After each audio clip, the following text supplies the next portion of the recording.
Good morning बच्चों। Start करते हैं सेबी के कुछ बेहतरीन न्यूमेरिकल से। आज ये पार्ट 1 है। इसमें मैंने टॉप 10 क्वेश्चंस डाले हैं। फिर एक और पार्ट लाऊंगा, उसमें और क्वेश्चंस दूंगा। एग्जाम में अभी कुछ दिन बाकी है, तो तुम लोग अच्छे से सीख लो और इसको बना लो। ठीक है। देखो, क्वेश्चन नंबर 1 दे रहा हूं तुम्हारे लिए। थोड़ा सा ध्यान से देखना और अच्छे से समझना। अजय नाम का एक पर्सन है, ठीक है। उसने क्या किया है, गवर्नमेंट ऑफ इंडिया के बॉन्ड परचेज करे हैं। किस रेट से? इंटरेस्ट रेट क्या है? 8.4%। ये ईयरली इंटरेस्ट रेट है। थोड़ा सा इस बात पे तुम लोग ना ध्यान रखना, ठीक है। ये ईयरली इंटरेस्ट रेट है। अब कितने के बॉन्ड्स खरीदे? 20 लाख रुपए के बॉन्ड खरीदे हैं, ठीक है। और मार्केट वैल्यू जो बॉन्ड की है 102.50 है, ठीक है, फॉर एवरी यूनिट। तो कितने यूनिट है हमको तो अभी पता नहीं है। बॉन्ड की फेस वैल्यू क्या है? 100 रुपए। सेटलमेंट कब होना है? अजय का 13 अक्टूबर 2009 को होना है। अब बताइए कि अजय को कितना पैसा मिलेगा। तो जैसे इंटरेस्ट अजय को पे हो रहा है 13 मई से लेकर 13 नवंबर तक, लेकिन उसका रिडीम अगर मैं बोलता हूँ 13 अक्टूबर को हो जा रहा है, तो 13 मई से तुम देखो 13 अक्टूबर तक, मतलब 5 महीने। तो अजय जो बॉन्ड खरीद रहा है उसकी वैल्यू है 20 लाख। अब इसको यूनिट्स के फॉर्म में बोलोगे कितने पर यूनिट बॉन्ड खरीदा है उसने, तो total value of bond upon face value कर दो जो 100 रुपए, तो 20 लाख अपन 100 करने से 20,000 यूनिट के बॉन्ड खरीदा है उसने। तो उसका टोटल परचेज प्राइस क्या हुआ? 20,000 बॉन्ड इंटू मार्केट प्राइस क्या है हर बॉन्ड का? 102.50। ठीक है। तो इसका बेसिकली जो परचेज प्राइस आ रहा है वो आ रहा है कितना? 20,50,000। ठीक है। अब इंटरेस्ट भी कैलकुलेट कर देते हैं। इसका रिडेम्पशन कब होना है? 13 अक्टूबर को। स्टार्ट कब से हुआ है? 13 में, तो 5 महीना हुआ। एनुअल इंटरेस्ट रेट 8.5%, तो मंथली क्या होगा? डिवाइडेड बाय 12 कर दो तो 0.7% होगा। अक्रूड इंटरेस्ट इस हिसाब से क्या बना? बॉन्ड की वैल्यू 20 लाख इंटू 0.7%, जिसको 0.007 बोल सकते हो, इंटू 5 मंथ, मतलब 70,000 का इंटरेस्ट। तो अब इसका बॉन्ड का परचेज प्राइस आप देखेंगे तो था 20,50,000। अक्रूड इंटरेस्ट कितना है? 70,000। तो ये कमाया कितना? मिलेगा इसको कितना? तो इसे मिलेगा कितना? 21,20,000। ठीक है। 20,50,000 जो परचेज प्राइस है, प्लस 70,000 इंटरेस्ट। अगला क्वेश्चन म्यूचुअल फंड का है कि म्यूचुअल फंड में आपको दे दिया है भाई, रिडेम्पशन प्राइस म्यूचुअल फंड का 48 रुपीज है। फ्रंट एंड लोड और बैक एंड लोड 2% और 3% है। तो कभी भी याद रखना, इसे 2% को तुम 0.02 दे सकते हो और 3% को तुम लोग क्या दोगे? 0.03। ठीक है। अब बहुत बेसिक ये क्वेश्चन 4 मार्क का आता है। तो जैसे आपको जो अवेलेबल इंफॉर्मेशन उसी से कैलकुलेट करिए। NAV is equal to redemption price upon 1 minus back end load का फॉर्मूला लगाइएगा। तो आपका रिडेम्पशन प्राइस 48 का है और बैक एंड लोड कितना है आपका? 0.03। ये BEL है, मैंने बताया अभी, और ये FEL है। तो इसका आपका नेट एसेट वैल्यू जो आएगा वो आ जाएगा 49.48। देखो कैसे आया? 48 अपने नेट एसेट वैल्यू अपन 1 minus 0.03, back end load 1 minus 0.03 करोगे तो 0.97 होता है। तो आपका नेट एसेट वैल्यू 49.48 आ गया। अब सिंपल मैथ्स, NAV आ गया तुम्हारे पास। ठीक है। अब तुमको परचेज प्राइस निकालना है, तो फॉर्मूला क्या होता है? NAV is equal to purchase price upon 1 plus FEL। ठीक है। तो यहाँ पर तुम्हारा नेट एसेट वैल्यू कितना है? 49.48 है। अपॉन परचेज प्राइस कैलकुलेट करोगे upon 1 plus front end load कितना है? 0.02। आपका ये कितना आएगा? Purchase price 50.47। ये तो हमने क्लास में भी किया हुआ है।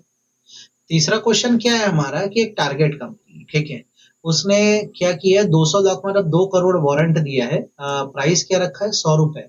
तो 2 करोड़ इंटू 100 करने से कितने का, कितनी कीमत का वारंट हो रहा है? 200 करोड़ का। ठीक। वारंट की खासियत होती है कि जिसके पास वारंट होता है ना, वो नियर फ्यूचर में उन वारंट को कन्वर्ट करके शेयर दे सकता है। बस क्या होता है, आपको एक अपफ्रंट पेमेंट करनी होती है, जितना ही भी वैल्यू है उसका 25%। तो जैसे अपने यहाँ कितनी कीमत बन रही है? 200 करोड़। तो 200 करोड़ का 25% आप करोगे तो कितना होगा आपका? 50 करोड़ होगा। अब अपने क्वेश्चन में क्या बोल रहे हैं, देखो, एक टारगेट कंपनी है, वो 200 करोड़ रुपए के क्या कर रही है? वारंट इशू कर रही है 2 प्रमोटर को। इससे इनको आगे जाके इक्विटी शेयर मिल जाएंगे। इन्होंने कितना पे कर दिया? 50 करोड़ अपफ्रंट पे कर दिया है। तुमसे ये पूछा जा रहा है कि ऐसे अलॉटमेंट सही भी है कि नहीं है, ये ऐसे वारंट देना सही भी है कि नहीं। तो सेबी का रेगुलेशन बोलता है कि वारंट जनरली एक राइट है, जिससे आप फ्यूचर में क्या कर सकते हैं? प्रीडिटरमाइंड प्राइस पर शेयर दे सकते हैं। अब ये वारंट आपने जो इश्यू किया, जब प्रेफरेंशियल अलॉटमेंट किया, और आपको क्योंकि 50 करोड़ रुपए मिल गया है, 50 करोड़ मतलब क्या? 25% अपफ्रंट मिल गया है, तो आप बिल्कुल ये फाइनेंशियल कमिटमेंट करिए और ऐसे वारंट इशू कर सकते हैं। ठीक है। ध्यान रखिए। ठीक। अगला क्वेश्चन देख लो, ये भी ध्यान रखना, ये भी वारंट वाला क्वेश्चन है। वारंट में एक बार दिमाग में बिठा दो, वारंट में 25% अपन अपफ्रंट पे करते हैं वारंट देने के लिए, ये मत भूलना। अब हुआ क्या, ऐश्वर्या लिमिटेड नाम की कंपनी है, इसने ना 10 लाख शेयर वारंट अपने प्रमोटर को देने की बात कही है। देख लो कितने, 10 लाख शेयर वारंट, ठीक है। प्राइस क्या होगा पूछ रहा है, तो हमेशा याद रखना वारंट का प्राइस ये तीनों रेट से हायर होता है। देखो एक 3 रेट दिया है यहाँ पर क्वेश्चन में, क्लोजिंग प्राइस दिया हुआ है, ठीक है। दूसरा क्या दिया, पिछले 6 महीने का हाई लो, और फिर क्या दिया, पिछले 2 हफ्ते का हाई लो। क्लोजिंग प्राइस है 340, 6 महीने का हाई लो है 354, और 2 हफ्ते का हाई लो है 350। अब तुम एक बात समझ लो, सेबी गाइडलाइन बेसिकली साफ साफ ये बोलती है कि जब किसी को वारंट इश्यू करो तो higher of the following price होता है, या तो क्लोजिंग प्राइस या 6 हफ्ते का वीकली हाई और लो, या 2 हफ्ते का, 6 महीने का वीकली हायर दो, या 2 हफ्ते का वीकली हायर दो। अब ये तीनों प्राइस में कंपेयर करो तो हायर क्या दिख रहा है, पिछले 6 महीने का जो वीकली हायर दो है 354, ये हायर प्राइस तुम लोग को दिख रहा है। तो इस हिसाब से अगर देखा जाएगा ना, तो तुम ये सीख लो, यहाँ पे हाईएस्ट प्राइस तुम्हारा क्या बनेगा, 354।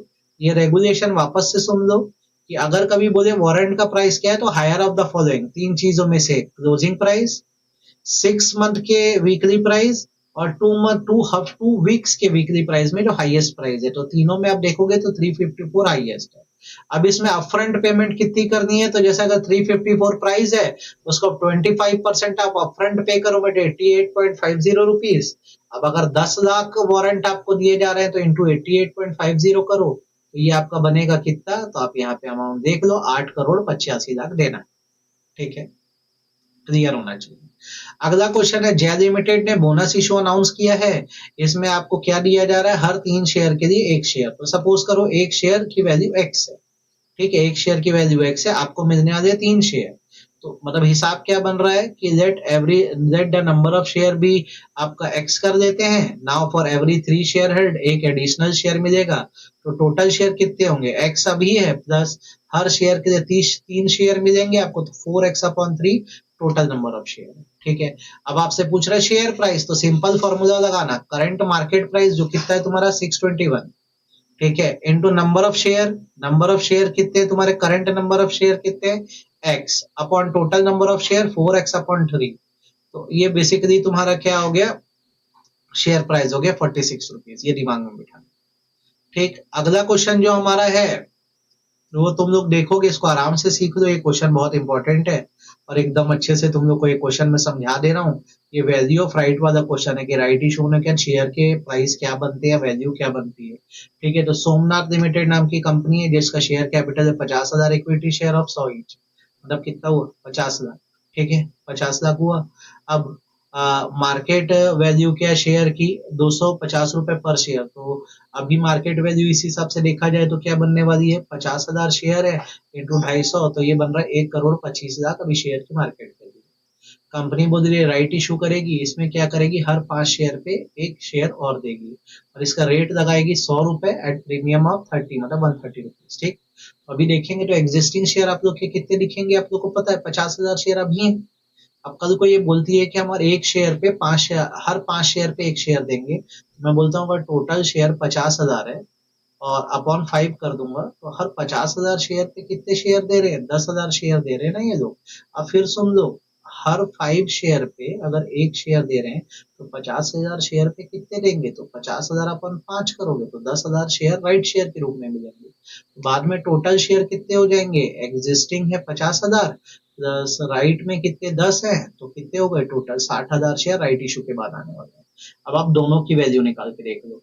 देखो राइट इशू आने से पहले 50,000 शेयर, मार्केट रेट क्या था 250, तो 1 करोड़ 25 लाख पहले कैपिटल था, मतलब मार्केट कैपिटल, ठीक है।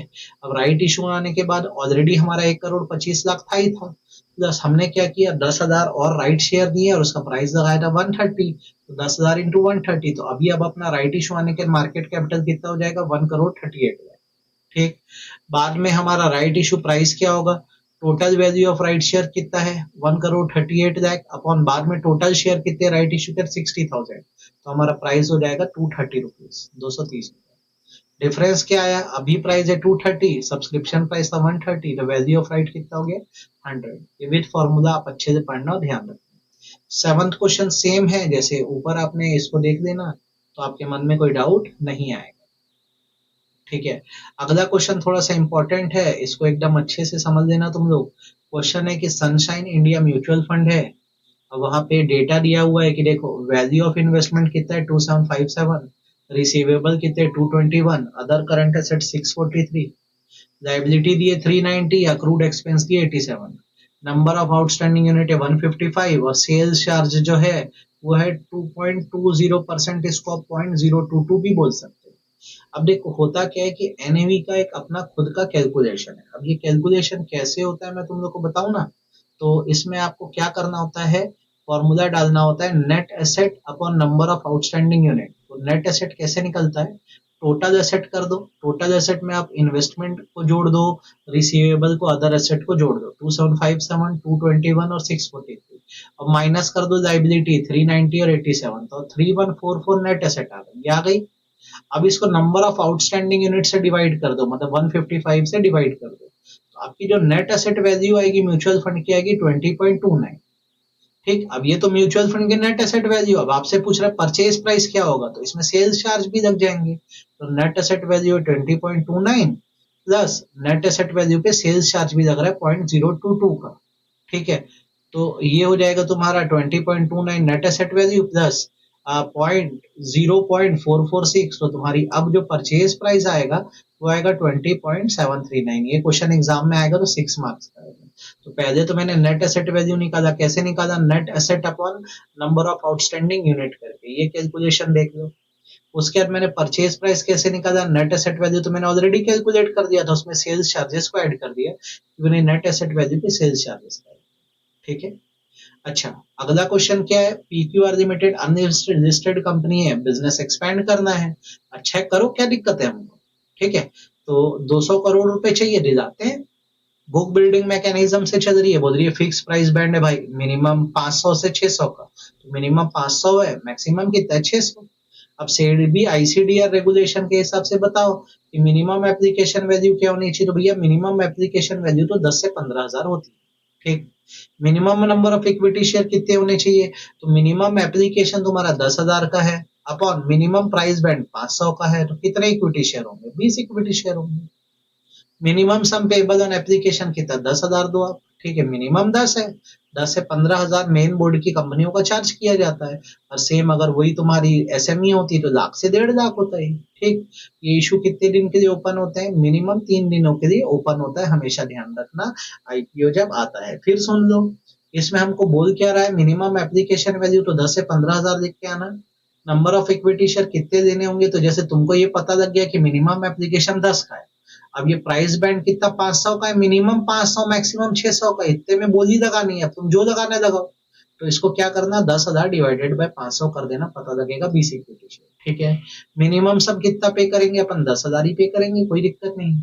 और मिनिमम कितने दिन के लिए आईपीओ खुलेगा, 3 दिन के लिए, मिनिमम 3 दिन। ठीक है, ये क्वेश्चन ध्यान रखना। अगला क्वेश्चन हमारा है बायबैक को लेकर, ऑथराइज शेयर कैपिटल 10 करोड़ का है, पेड अप कैपिटल 5 करोड़ है, जनरल रिजर्व 3 करोड़ है, डीआरआर 2 करोड़ है। बोर्ड ऑफ डायरेक्टर ने रिजोल्यूशन बाय सर्कुलेशन पास किया है, मतलब ये अपने रेसिडेंस या अपनी प्लेस से वोट करे हैं।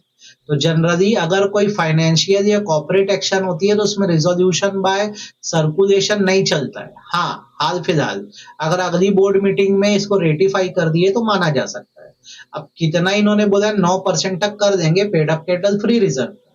अब बताओ वैलिड है कि नहीं, तो भाई बायबैक रेगुलेशन बोलता है कि board of director resolution pass करके up to 10% of aggregate paid up capital और फ्री रिजर्व तक बायबैक कर सकते हैं, और यही अगर वो शेयर होल्डर अप्रूवल दे देंगे तो अप टू 25% कर सकते हैं। अब गिवन केस में क्या इन्होंने बोला 9% तक करना है, तो करो। पेड अप कैपिटल 5 करोड़ का है, फ्री रिजर्व 3 करोड़ का है, तो 5 और 3, अच्छा डीआरआर मत दे देना, रिवैल्यूएशन रिजर्व डीआरआर ये सब हम लोग नहीं देते हैं। तो पेड अप कैपिटल और जब मैं फ्री रिजर्व को मिलाऊंगा तो 8 करोड़, उसका 9% 72 लाख होता है। तो ये तो आपकी विद इन लिमिट्स है, आप कर सकते हैं। बस ये याद रखना कि ये रिजोल्यूशन बाय सर्कुलेशन गड़बड़ है, जब तक ये नेक्स्ट मीटिंग में रेटिफाई नहीं होगा नेक्स्ट बोर्ड मीटिंग में रेटिफाई नहीं होगा, इस रिजोल्यूशन की वैलिडिटी नहीं रहेगी। तो तुम एग्जाम में डिप्लोमेटिकली आंसर लिख कर आना कि आप बताना कि हाँ कर तो सकते हैं, however any financial action cannot be pass through resolution by circulation and if done it shall be ratified in next board meeting.